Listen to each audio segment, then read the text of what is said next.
Good morning students. आज का जो टॉपिक है बीए फर्स्ट ईयर का और क्लास थर्ड है हमारी ये आज।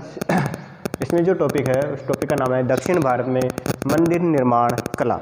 दक्षिण भारत में मंदिर निर्माण कला। स्टूडेंट्स, ये टॉपिक थोड़ा टिपिकल है, दक्षिण भारत का है, शब्द ऐसे ही आएंगे थोड़े, तो इसको ध्यान से समझना, ठीक है। देखो, दक्षिण भारत के नीचे आ जाओ। देखो, दक्षिण भारत जो है वो क्या था, उसमें 4 राजवंश थे। एक था राष्ट्रकूट, दूसरा पल्लव, तीसरा चोल, चौथा चालुक्य। ये चारों राजवंशों ने मिलकर अपने अपने काल में मंदिर और स्थापत्य कला का महत्व दिया, ठीक है। विशेषकर इन्होंने मंदिर निर्माण में विशेष ध्यान दिया। देखो, जैसे मैप में देखेंगे हम, दक्षिण भारत में कहाँ राष्ट्रकूट कहाँ थे, राष्ट्रकूट यहाँ थे, ठीक है। राष्ट्रकूट यहाँ थे और पल्लव यहाँ पर आ जाओ। देखो, बंगाल की खाड़ी के आसपास है पल्लव। फिर उसके बाद चोल इधर आ जाओ, ठीक है। फिर उसके बाद ये चालुक्य जो थे ये 3 शाखाओं में विभाजित थे। कितनी शाखाओं में विभाजित थे? 3 शाखाओं में। पहली जो शाखा थी, जो वास्तव में जो मुख्य शाखा थी, वो कल्याणी के चालुक्य थे। फिर उसके बाद व्यंग्य के चालुक्य आ जाते हैं। फिर उसके वातापी के चालुक्य आ जाते हैं। ये कभी चालुक्य टॉपिक आएगा तो मैं समझा दूंगा अच्छे से, ठीक है। तो ये दक्षिण भारत में इन राजवंशों ने शासन किया था और अपने अपने शासन काल में इन लोगों ने मंदिर निर्माण करवाया और स्थापत्य कला को महत्वपूर्ण स्थान दिया, ठीक है। इन चारों राजवंशों का बारी बारी से जो देखते हैं, अध्ययन करते हैं, तो राष्ट्रकूट वंश, ये ध्यान रखना, राष्ट्रकूट वंश है, ठीक है। राष्ट्रकूट वंश में कौन कौन से मंदिर बने थे वो हमें देखना है। राष्ट्रकूट मंदिरों में देखो, एलोरा का कैलाशनाथ मंदिर वेरी वेरी इंपॉर्टेंट है, 50 शब्दों में भी आ सकता है ये, कि एलोरा के कैलाश मंदिर पर टिप्पणी लिखिए, ठीक है। एलोरा के कैलाशनाथ मंदिर ये आंध्र प्रदेश के औरंगाबाद नगर में स्थित है। वहाँ से भी 15-16 किलोमीटर दूर स्थित है। आंध्र प्रदेश के औरंगाबाद नगर में स्थित है। इसका निर्माण किसने करवाया था? कौन सा राष्ट्रकूट शासक था जिसने निर्माण करवाया था? तो वो है कृष्ण प्रथम। इस मंदिर का निर्माण, एलोरा के कैलाशनाथ मंदिर का निर्माण पूरी पहाड़ी को तराश कर और फिर बनाया गया था। इसको तराश कर यानी काट कर इसको बनाया गया है। एलोरा के कैलाश मंदिर का निर्माण पूरी पहाड़ी को काट कर बनाया गया है। इस मंदिर की जो लंबाई है 150 फीट लंबा है और 100 फीट चौड़ा है।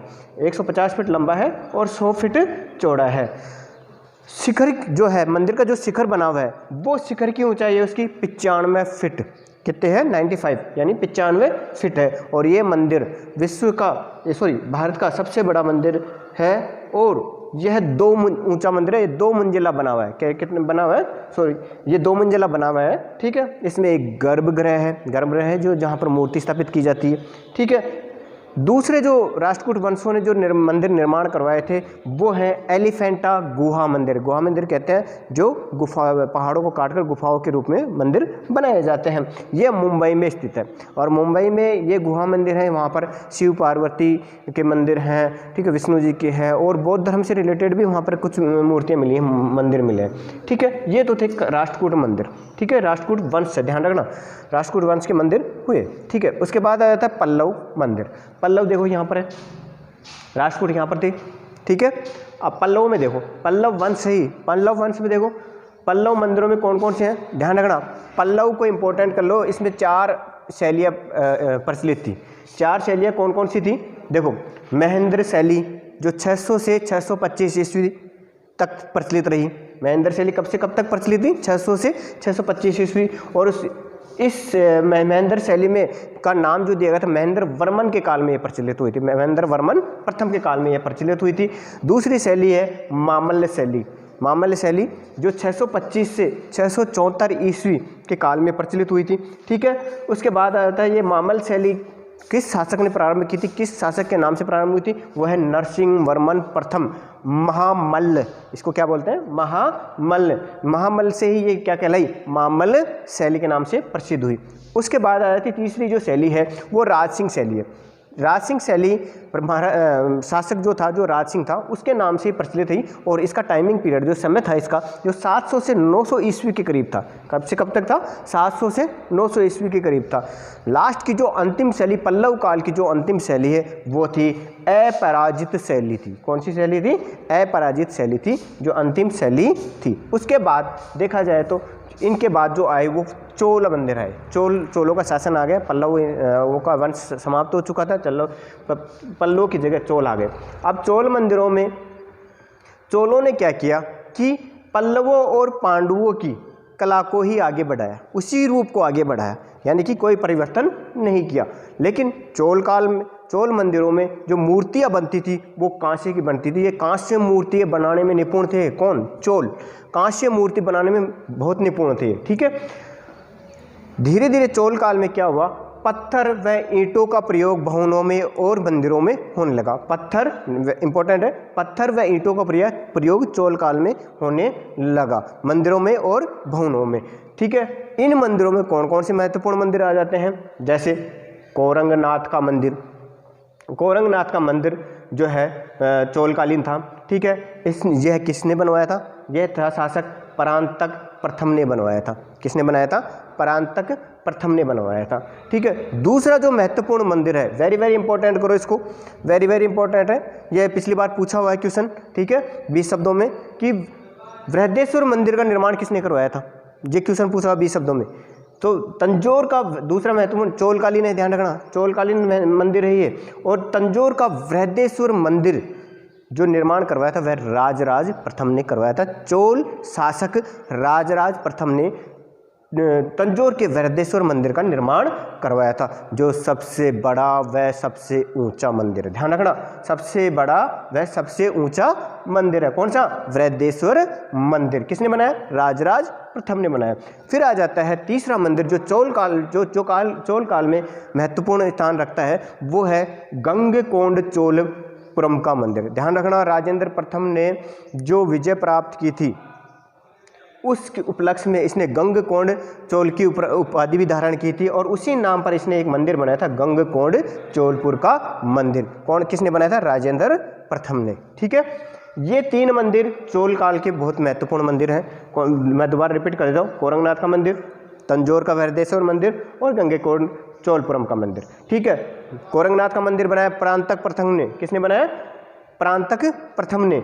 तंजौर का बृहदेश्वर मंदिर बनाया राजराज प्रथम ने। और गंगकोंड चोलपुरम का मंदिर किसने बनाया? राजेंद्र प्रथम ने। वेरी वेरी, तीनों इंपॉर्टेंट है ये। ठीक है। तीनों को याद कर लो आप, 20-20 शब्दों में पता नहीं पूछ लिए। ठीक है। फिर उसके बाद आ जाता है जो अंतिम है, चालुक्य मंदिर आ जाता है। ठीक है। चालुक्य काल में बने हुए मंदिर, यानी चालुक्य शासकों के काल में बने हुए कौन कौन से मंदिर हैं, या फिर कला के क्षेत्र में क्या परिवर्तन हुआ। ठीक है। तो कला के 3 चोल काल में कला के 3 प्रमुख केंद्र थे। चोल काल में नहीं, चालुक्य काल में। चालुक्य काल में कला के 3 प्रमुख केंद्र थे। पहला था ऐहोल, दूसरा था वातापी। ये देखो ये रहा वातापी। ठीक है। ठीक है। पहला क्या था? ऐहोल, दूसरा वातापी, मैंने बताया था ऐहोल औरंगाबाद में, और तीसरा था पट्टडकल। 3 प्रमुख केंद्र थे मंदिरों के। ये किस काल में थे? चालुक्य काल में। ऐहोल को, ध्यान रखना, ऐहोल को मंदिरों का नगर कहा जाता है। वेरी वेरी इंपॉर्टेंट है, 20 शब्दों में आ सकता है।